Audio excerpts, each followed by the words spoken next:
Hello, good morning students.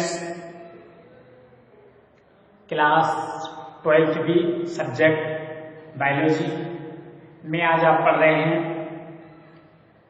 Types of nucleic acid. तो आइए discuss करते हैं। न्यूक्लिक अम्ल के प्रकार या टाइप्स ऑफ न्यूक्लिक एसिड। छात्रों, शुगर क्या है? आपने जाना था पहले कि न्यूक्लिक एसिड में पेंटोज शुगर पाई जाती है और पेंटोज शुगर भी दो प्रकार की होती है। यानी शर्करा के आधार पर न्यूक्लिक एसिड में पाई जाने वाली शुगर या शर्करा के आधार पर न्यूक्लिक एसिड दो प्रकार के होते हैं। वन इज डीएनए और सेकेंड इज आरएनए। तो आइए सबसे पहले आइए लेते हैं डीएनए। डीएनए को डीऑक्सी राइबोन्यूक्लिक एसिड भी कहते हैं। डीएनए का जो पूरा नाम होता है डीऑक्सी राइबोन्यूक्लिक अम्ल या डीऑक्सी राइबोन्यूक्लिक एसिड भी कहते हैं। तो पहला है हमारा डीएनए या डीऑक्सी राइबोन्यूक्लिक एसिड। छात्रों, जैसे आपने कहा था कि शर्करा के आधार पर हमने दो भागों में बांटा गया, डीएनए और आरएनए। तो डीएनए में डीऑक्सी राइबोज शर्करा पाई जाती है। डीएनए में डीऑक्सी राइबोज शर्करा पाई जाती है। डीएनए जो होते हैं वो मैक्रो बायोमॉलिक्यूल्स होते हैं, अर्थात डीएनए बहुत ही बड़े जैविक अणु होते हैं। डीएनए बहुत बड़े जैविक अणु होते हैं और ये तीन घटकों से मिलकर बने होते हैं। डीएनए का जो अणु होता है, डीएनए का मॉलिक्यूल्स तीन घटकों से मिलकर बना होता है। पहला होता है पेंटोज शुगर जो कि डीऑक्सी राइबोज प्रकार की होती है। दूसरे होते हैं नाइट्रोजन बेसिस, और नाइट्रोजन बेसिस को हमने पहले जान लिया कि दो प्रकार के होते हैं, प्यूरिन्स और प्रिमिडिन्स। और इसमें जो नाइट्रोजन बेसिस पाए जाते हैं वो है एडेनिन, ग्वानिन, साइटोसिन और थायमिन। इनकी चार प्रकार के नाइट्रोजन बेस पाए जाते हैं। और थर्ड कंपोनेंट है डीएनए का, वो है फॉस्फोरिक एसिड। यानी ये तीनों ही मिलकर के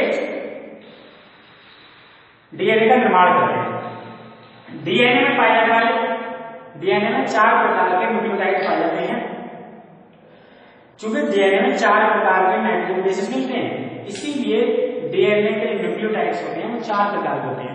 आपने जाना था डीएनए होते हैं न्यूक्लिक एसिड होते हैं, पॉलीन्यूक्लियोटाइड होते हैं, मतलब बहुत सारे पॉली मींस मैनी न्यूक्लियोटाइड्स मिल करके, बहुत सारे न्यूक्लियोटाइड मिल करके एक रेखीय प्रोटीन संरचना बनाते हैं, जिसे न्यूक्लिक एसिड कहते हैं। तो चूंकि इसमें चार प्रकार के नाइट्रोजन बेस पाए जाते हैं, इसलिए डीएनए में चार न्यूक्लियोटाइड होते हैं, चार प्रकार के न्यूक्लियोटाइड होते हैं। यहाँ देखेंगे पहला है एडिनोसिन मोनोफॉस्फेट, जिसे शॉर्ट में हम एएमपी कहते हैं, adenosine monophosphate. Second guanosine monophosphate, GMP, short में हम इसे कहते हैं जीएमपी, यानी ग्वानोसिन मोनोफॉस्फेट। तीसरा है साइटिडीन मोनोफॉस्फेट यानी सीएमपी। और चौथा है थायमिन मोनोफॉस्फेट या टीएमपी। यानी चूंकि डीएनए में चार प्रकार के नाइट्रोजन बेसिस होते हैं, इसी आधार पर डीएनए में चार प्रकार के न्यूक्लियोटाइड मिलते हैं। अब हम बात करें डीएनए की संरचना की, स्ट्रक्चर ऑफ डीएनए। तो सबसे पहले दो साइंटिस्ट हुए थे जिनका नाम है फ्रैंकलिन एंड विल्किंस। फ्रैंकलिन और विल्किंस नामक साइंटिस्टों ने 1951 में एक्सरे विवर्तन की सहायता से डीएनए का डबल हेलिकल स्ट्रक्चर के बारे में बताया। छात्रों, ये दोबारा देखें, फ्रैंकलिन और विल्किंस नामक साइंटिस्ट हुए, इन्होंने सन 1951 में एक्सरे विवर्तन की सहायता से डीएनए का डबल हेलिकल स्ट्रक्चर के बारे में बताया। डीएनए के दोहरे कुंडलित मॉडल के बारे में बताया। लेकिन 1953 में बार्टी और किर्क नामक वैज्ञानिकों ने इसकी संरचना का अनुमापी मॉडल प्रस्तुत किया। यानी कि फ्रैंकलिन और विल्किंस नामक वैज्ञानिकों ने केवल डबल हेलिकल स्ट्रक्चर के बारे में बताया था, लेकिन वाटसन और किर्क नामक साइंटिस्टों ने इसकी डबल हेलिकल संरचना दी थी। Double helical structure given by Watson and Crick in 1953। इन साइंटिस्टों ने मॉलिक्यूलर बायोलॉजी में इतना महत्वपूर्ण कार्य किया था, इसके लिए 1962 में नोबेल पुरस्कार से सम्मानित किया गया था। छात्रों दोबारा देखें यहाँ, बॉस्टन और क्रिक तरफ फ्रैंकलिन को 1962 में इनकी इस महत्वपूर्ण खोज के लिए, महत्वपूर्ण कार्य के लिए नोबेल पुरस्कार से सम्मानित किया गया था। बॉस्टन एंड क्रिक के दोहरे मॉडल के अनुसार डीएनए एक लंबा दोहरे सूत्र का कुंडलित रूप होता है। यह केंद्रीय अक्ष के चारों ओर लिपटी रहती है और ये जो सूत्र होते हैं वो एंटी पैरेलल होते हैं। एंटी पैरेलल का मीन्स एक दूसरे के अपोजिट डायरेक्शन में, एक दूसरे के समांतर परंतु अपोजिट डायरेक्शन में। जैसे इस प्रकार से डीएनए के दोनों सूत्र इस प्रकार से कुंडलित रूप से गुथे रहते हैं। जिस प्रकार से आपने देखा होगा कुछ रस्सियां होती हैं, जैसे आप रस्सी होती है तो देखते हैं कुछ लड़ियां होती हैं, तो हम दो लड़ियों को लें और एक दूसरे को लिपटा दें, बट उनकी जो साइड है वो एंटी पैरेलल, मतलब एक का सर एक तरफ तो उस तरफ उसकी पूंछ होनी चाहिए और दूसरे का जो सर होगा उधर उसकी पूंछ होगी, मतलब एक का सर और एक की पूंछ। इस प्रकार से एंटी पैरेलल रूप में क्या होता है, ये गुथे होते हैं। छात्रों फॉस्फेट और शुगर, जो फॉस्फोरिक एसिड होता है और शुगर मिलकर के बैकबोन का निर्माण करते हैं। बाहर की तरफ एक रीढ़ की हड्डी समान संरचना का निर्माण करते हैं। शुगर और फॉस्फेट मिलकर के बाहर की तरफ एक रीढ़ की हड्डी यानी बैकबोन की तरह एक संरचना का निर्माण करते हैं, जबकि अंदर की ओर डीएनए में नाइट्रोजन बेसेस लगे रहते हैं। यानी कि जो बैकबोन बनाते हैं, जो रीढ़ की हड्डी समान संरचना बनाते हैं, वो तो शुगर और फॉस्फेट के मॉलिक्यूल्स होते हैं, बट अंतर की तरफ जोड़ने का, दोनों सूत्रों को जोड़ने का कार्य जो करते हैं वो नाइट्रोजन बेसिस कहते हैं। नाइट्रोजन बेसिस की बात करें तो ए हमेशा यानी एडेनिन हमेशा थायमिन के साथ जुड़ता है और वो भी डबल हाइड्रोजन बॉन्ड से, दो बंध होते हैं बीच में,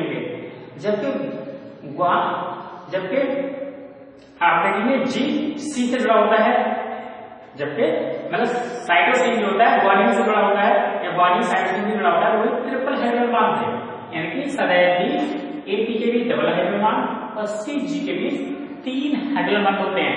छात्रों डीएनए में ए की संख्या, ए नाइट्रोजन बेस की संख्या हमेशा ही टी नाइट्रोजन बेस के बराबर होती है और जी नाइट्रोजन बेस की संख्या हमेशा ही सी नाइट्रोजन बेस के बराबर होती है। यानी ए की संख्या हमेशा टी के बराबर और जी की संख्या सी के बराबर, इन दोनों का अनुपात हमेशा बराबर रहता है। जितने एडेनिन पाया जाएगा संख्या में उतना ही थायमिन पाया जाएगा और जितना ही ग्वानिन पाया जाएगा उतना ही संख्या में साइटोसिन मिलेगा। अगर हम व्यास करें दोनों कुंडलित जो हेलिकल स्ट्रक्चर है उनके बीच का व्यास देखें तो 20 एंगस्ट्रॉम होता है और एक पूर्ण चक्र का जो चक्र की जो लंबाई है वो 34 एंगस्ट्रॉम होती है और एक चक्र में, एक पूर्ण चक्र में 10 जोड़ी न्यूक्लियोटाइड पाए जाते हैं। अगर एक न्यूक्लियोटाइड में 2 न्यूक्लियोटाइड के बीच की दूरी हम देखें, चूंकि एक पूर्ण चक्र की दूरी है वो 34 एंगस्ट्रॉम और एक पूर्ण चक्र में 10 जोड़ी न्यूक्लियोटाइड पाए जाते हैं, तो अगर 2 न्यूक्लियोटाइड के बीच की दूरी देखेंगे तो 3.4 एंगस्ट्रॉम होती है। छात्रों एक फॉस्फोरिक एसिड शुगर के साथ 5वें कार्बन के साथ जुड़ा होता है। एक फॉस्फोरिक एसिड शुगर शुगर के साथ 5वें कार्बन एटम के साथ तथा दूसरा फॉस्फोरिक अम्ल शुगर के 3रे कार्बन एटम के साथ फास्फोडाइएस्टर बंध के द्वारा जुड़े होते हैं।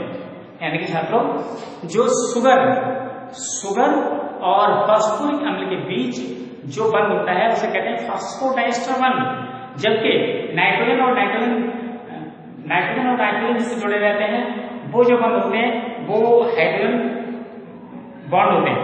एक नाइट्रोजन बेस दूसरे नाइट्रोजन बेस से जब जुड़ता है तो उसमें जो होते हैं वो हाइड्रोजन बंध होते हैं, जबकि अगर नाइट्रोजन बेस और शुगर से जुड़ता है तो वह सेस अलग बंध होता है। यहां दोबारा रिपीट कर रहा हूं, दोबारा ध्यान दें। यदि डीएनए के अणु में शुगर फास्फोरिक अम्ल के साथ जुड़ता है तो जो बंध बनता है उसे कहते हैं फास्फोडाइएस्टर बंध, जबकि शुगर नाइट्रोजन बेस के साथ जुड़ता है तो जो बंध बनता है उसे कहते हैं सहसंयोजक बंध। और यदि नाइट्रोजन बेस और नाइट्रोजन और बेस के बीच जो बंध होते हैं उन्हें कहते हैं हाइड्रोजन बंध। इस प्रकार से डीएनए का अणु बनता है। छात्रों नेक्स्ट वीडियो में हम डीएनए का स्ट्रक्चर मतलब डायग्राम देखेंगे, उससे ये आपको ये थ्योरी क्लियर हो जाएगी। तो छात्रों इस वीडियो में इतना ही। Thank you.